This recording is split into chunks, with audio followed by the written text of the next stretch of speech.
going on, everybody? It is Tuesday here on Northern Life. Happy Tuesday to everybody. We got Briggs, we got Ryan, we got myself, and we hope you all are doing fantastic. Made it through the cold weekend, and Monday was cold as well, and now Tuesday, a little bit warmer. It's feeling okay out there. It's reasonable outside. We're on the up and up. We're on the up and up. Yes. I put this sweater on, and I kind of like the sweater look of it, but I told them I kind of feel like Dracula, like with the big old flaps here, like hiding behind it. Don't suck my blood. And we've been counting all before the show. We've been counting like one. One. Yeah, the count from the. Yeah, that one guy. The one guy. The count. Isn't that his name? Yeah, It's just the count. No, you're right. Is that Sesame Costco? Street? This is not Costco. This is Kohl's, I believe. Is it? Mine Oh, is Costco. that is Costco. Yeah. I got to get in the Costco clothes. Hunter, how about you?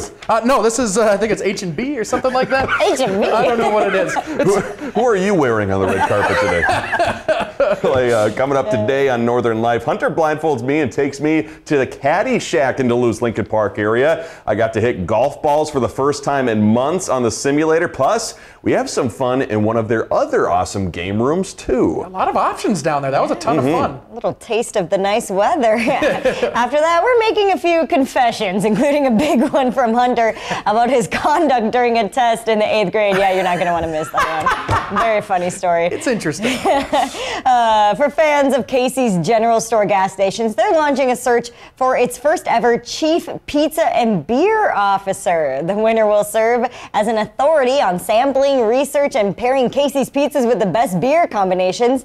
Ideal candidates will have a high motivation to eat tasty pizza and responsibly drink ice-cold beer. You must be 21 or older and live in a state with a Casey's store. You also must be named Briggs LaSavage. I don't make the rules. I don't make the rules. I'll make them up.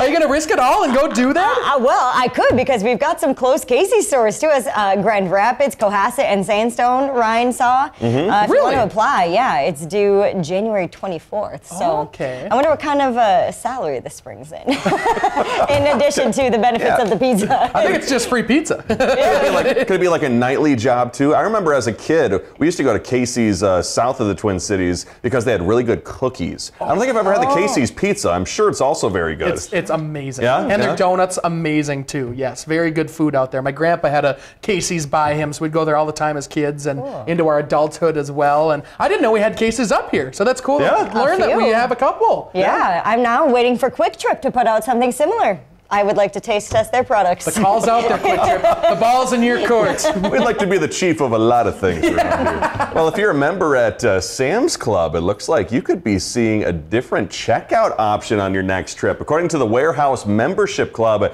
its stores will soon stop checking shoppers' receipts as soon as they leave the door. Instead, they're opting to use AI to scan your carts instead. So the company has said it is already piloting that new AI technology at select stores, with plans on expanding it to all of its stores in the U.S. by the end of this year. Yeah, Costco, Sam's Club, both great stores, obviously, but it's always a little annoying when you have the long line at the end. You just went through long lines at the checkout, and now you have to get everything scanned on the way out. So maybe that's a quicker option to, not having to have everything checked before you leave. And that's a big responsibility on the checkers, too. It's like, that's a lot to look at sometimes, because, your receipt is generally quite long at those stores, and so you're like, ooh. Yeah, you're not getting out of there under $200. But here's what I'll say about that, too. It'd be kind of like, I imagine it kind of like TSA in a way when you're going through the airport, and let's say your cart for whatever reason doesn't match your receipt or whatever you bought, so you got to back it up, and then you cause a jam of people behind you anyway, so you got to go through again and get it scanned again. Wow. So I don't know. Maybe there's a separate private room like NTSA where you have to go into that room and some stuff happens in there. You don't want to go in that room. Do you really have 12 items in your cart? I swear I do. I promise you. Please. Let me go home. Oh my. Excuse me. Ever since Hunter's shirt from last week, we all remember the one looked a little bit like a Steve Irwin shirt. I didn't say that. I didn't say that. That was no, it was just somebody folks else. at KQ. But we've been talking about Australia quite a bit since then. And for one Australia resident, their lawn has been named the ugliest in the world. This is Kathleen Murray's yard. All for a contest based out of Sweden. People from around the world were invited to post pictures of their dehydrated grass. The goal was to influence people to use less water and draw attention to water scarcity. Murray received a certificate and a shirt saying, the shirt is very important, saying she has the ugliest lawn in the world. It's a tough looking lawn. Let's just get that out of the way. It's a tough looking lawn. I mean, she lives in a place that I imagine maybe a lot of lawns look like that. Yeah, is it probably, kind of deserty? I mean, not deserty in Australia, but I imagine it's kind of like in the outback. Yeah. Oh, yeah. I believe said the Tasmania region. Sure. I'm not an Australian expert, but Tasmania. It kind of looks like Hunter McCullough's yard a little bit. I don't know about that. Whoa! I should have entered the contest. You should have entered the contest. You could have gotten the shirt. Yeah, right. I did like that shirt. When I went to Fargo with my Uncle Bob a couple months ago, we went to the Fargo Force hockey game, and during one of the timeouts during the hockey game, they had a contest for the dirtiest car in the parking lot. And so someone would go out and look for the dirtiest car in the parking lot, and that person's car would end up winning a gift card to the car wash place in town. It's awesome. A good idea. That's really Genius. funny. Yeah, it's a good idea. So I was like, maybe I got to go back to Fargo with my dirty car and see if I can win a car wash. Yeah, just wait for a No Mow May, then we might have a lot of messy looking yards too. No Mow May. Yeah. Overgrows. Depends on if there's still snow on the ground too. You never know in May. And just adding this on, since it's related, after I thanked a viewer for watching the show the other day on our Facebook messages, Bradley replied back with "Good day to you" and "Good day, mate" to the Australian shirt guy. Well, that's taking on a life of its own. My gosh, that's content that we need. Content for the show. That should be every Thursday you wear the Australian shirt or something. I wouldn't object to that. I think that's what the people want to see. That's true. I'm going on a little vacation now. Maybe when I come back, I'll wear the Aussie shirt. There we go. Hey, coming up, it's golfing season, at least indoors it is. Hunter and I will be at Blindfolded after the break.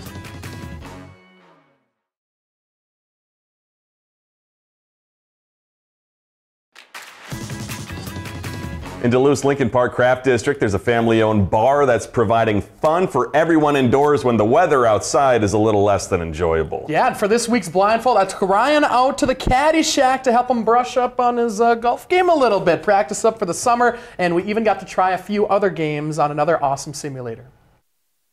Okay, now we're going inside. Be careful. Be careful, there's a door right there. You're going inside like you're gonna get beat or something. I'm not being led appropriately. I'll show you appropriately. What? What? This way? Come on, Ryan. She's got, You can do this. she's got you. You can do this. I have faith in you. Who is this? These feel like nice stairs. Oh, they're solid. How many more I got? A lot. A bunch. Just relax. You're not going to get hit by anything. I've had Hunter lead me before, and it was. Oh, is it dangerous? Yeah, he's run me into a couple Don't doors. worry. I'll keep you safe. Keep Okay. it. Oh, All right. I think you're ready to take off your blindfold, my friend. What am I standing on? Oh, we are in a simulator. Nice. Yay. Let's go. All right. Welcome, first of all, to Caddy Shack, Indoor Golf and Pub. And we're more than just a golf facility. We're also shooting, private karaoke, live music, and many, many, many more things. But for today, we're going to golf. Get a couple swings in here and throw out my back, and we'll. This is awesome. This is a great day. Great day. Oh. Yeah, I'm rusty. We shanked it. Oh, that was better. I was still right. Oh, he's getting warm. Still a little right, but. Oh. There it is. That was a top. Oh. I just want to hit the fairway. Oh, Ryan. That was something. So as you can see, Hunter, it gives you a lot of intel. It's telling him what his shot distance is, his carry, his spin, his lie. It also shows him his club face. So it gives you a lot of information for the golfer so they have understanding of what they may be doing wrong or what they could do better. That's probably That looked good, right? That's probably the best one. 250. 270. That's a lot of numbers up there. I don't know what any of those mean, except for the yards. I've golfed pretty much only with Ryan. A few other times with my friends. I'm pretty trash. They call me Tiger Woods of the Northland. Oh, dude, that was a good swing though. Oh, was that a 4? 4 yards, maybe. That's been good.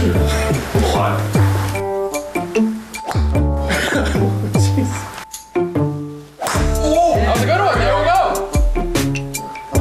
If you're not having a good golf day, we can take you to Angry Golf and blow stuff up. Nice. Oh, spot on. That was beautiful. Wow. Oh, there we go. That was something. Go. Come on, buddy. Go, go, go, go, go. A little further, a little further, a little further. Minus 50. Oh, see ya. come on. Where are they? Oh man. We're loading up. Left side, left side. Get back here, Prairie Dog! Those Prairie Dogs in the car. Come on, get varmints. Get varmints. Oh! 15%, we did better. Nice. Good job. Good job. That was solid. Ready.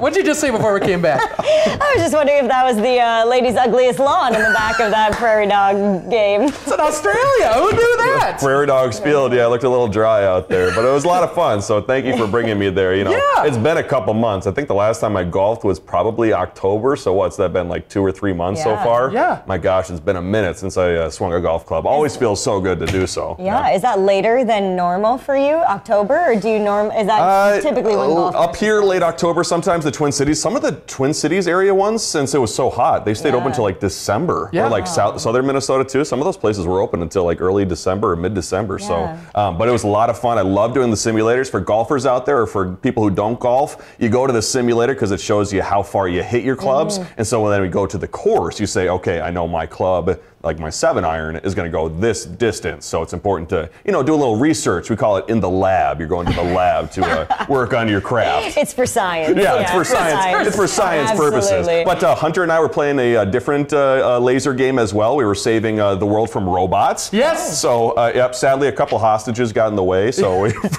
was unfortunate. it was unfortunate. Yes. Yeah, but well, we saved the world. We saved the world. Yeah. It's Also, cool that you guys, golfers especially, can go and practice their skills in the winter like that. Yeah. As a tennis player, I mean, there's not a whole lot of options as far as tennis simulation goes, Yeah. except for the Yeah. Wii. There's the Wii. Yeah. that's a business opportunity, right? There's Yeah. the Wii. Or indoor tennis, of course. Yeah. You can do that, where you can't with golf. But That's true. hey, thanks to Caddy Shack. We'll be right back after the break.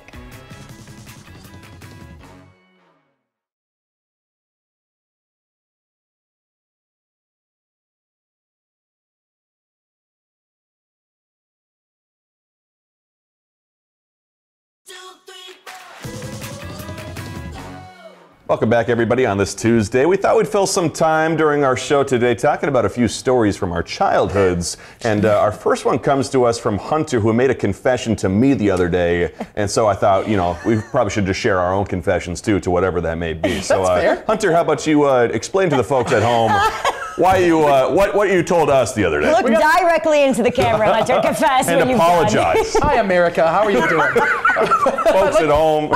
I like the close-up stuff. This is the only time, I think, maybe a couple times, that I ever cheated on a test in high school, middle school. This was Mr. Schlongen's 8th grade class over in Two Harbors, and he already knows about this. So To this day? to this day, he Wow. knows. He knows, and I've seen him recently, so I'll have to tell him about this at some point. But it was an elements, the periodic table of elements test, and if you got 100%, he would buy you a pop. I was one away from getting 100% and getting that stupid pop.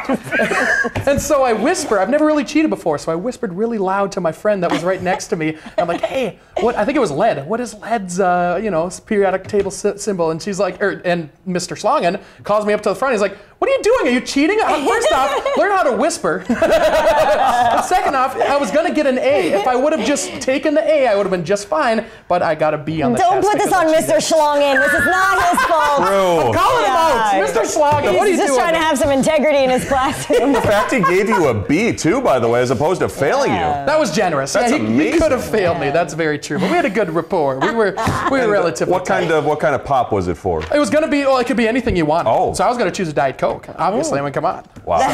Was it worth it? I think it was, honestly. You know, you got to take chances to get the bread. But you didn't know? get the pop, I didn't right? get the pop. But Doubled down. It taught me a good lesson about chances and risk taking. So You doubled down. it was a on good lesson. A good lesson about not cheating too, right? There's a lot of lessons to be learned here. Here you go, kids. Take that one to heart. Ryan. I suppose I can share mine. It also involves a classroom. This is my camera, Seth. Okay. There it is. I feel like I'm on a reality show or something. So back in the day, if you ever played the game Heads Up 7 Up, you know, you put your head down and you put your thumb up and somebody comes to pick you. And I would cheat all the time during that game.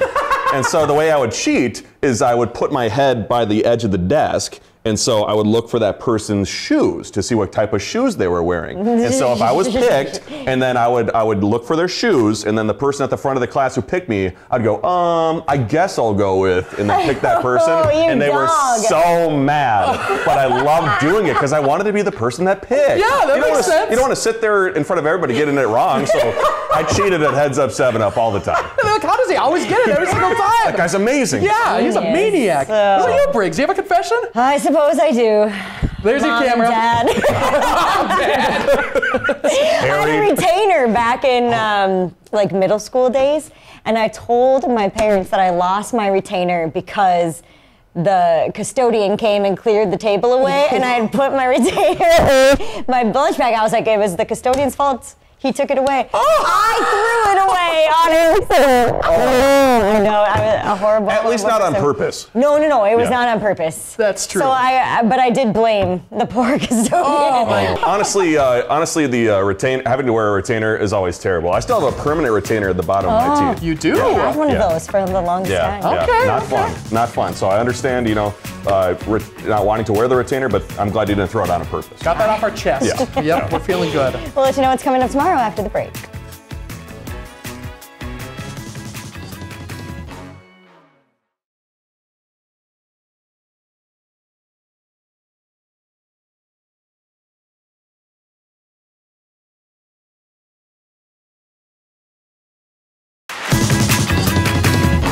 Welcome back, folks. Coming up tomorrow, our buddy, our pal, our amigo, Rachel Hackbarth, is going to be here to help us again as she tests out an electric spin scrubber for this week's Does It Work? I don't know, would that be for the toilet? Is that what that would be for? I think it'd be for all sorts of things. Your bathroom, your shower, your sink. Your hair? Yeah, maybe not your hair, but... Pull it out.